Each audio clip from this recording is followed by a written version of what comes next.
Anyong lupa at anyong tubig sa Region 4A? Calabarzon. Anyong lupa? Bulkang Taal. Ito ay pinakamaliit na aktibong bulkan sa bansa. Ito ay matatagpuan sa Batangas. Mount Makiling. Ang bundok Makiling ay isang bundok na nasa lalawigan ng Laguna. Ito ay isang bulkan hindi aktibo. Ito rin ang maalamat na tahanan ng diwatang si Mariang Makiling. Mount Banahaw. Ang bundok Banahaw ay isang dating bulkan sa Pilipinas na matagpuan sa hagganan ng mga lalawigan ng Laguna at Quezon sa Luzon. Ito ay isang tinatawag na extinct volcano. Polillo Island. Ito ay isang isla sa riyan ng Hilagang Silangan ng Kapuluan ng Pilipinas.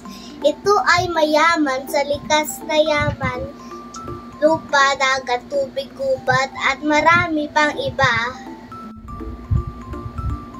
Tayak Hill. Ang Tayak Hill ay matatagpuan sa bayan ng Rizal, Laguna. Nagpaka-presko ng hangin. Sa tuktok nito ay tanaw ang buong kanlurang bahagi ng lalawigan. Anyong tubig? Laguna de Bay. Ang lawa ng Laguna o Laguna de Bay ay pinakamalaking lawa sa Pilipinas. Talig. Ang lawa ng Taal ay isang lawang tubig tabang sa lalawigan ng Batangas. Ito ay pangatlong pinakamalaking lawa sa Pilipinas. Pagsanhan Falls. Ang talon ng Pagsanhan ay isang sa pinakakilala na mga talon sa Pilipinas.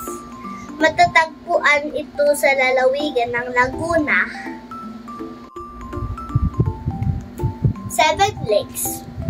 Ito ay tinatawag rin ng lungsod ng 7 lawa dahil sa 7 mga lalawigan. Makikita rito ang Sampaloc, Palakpakin, Yambok, Bunot, Pandi, Mukhikap at Kalibato. Ito ay isa sa mga pinapamatandang lungsod sa Pilipinas. Daranak Falls.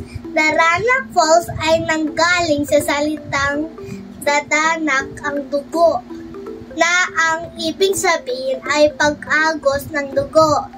Matatagpuan ito sa probinsya ng Rizal. Isa ay Daranak Falls sa mga dinadayo ng turista dahil sa maganda nito lugar.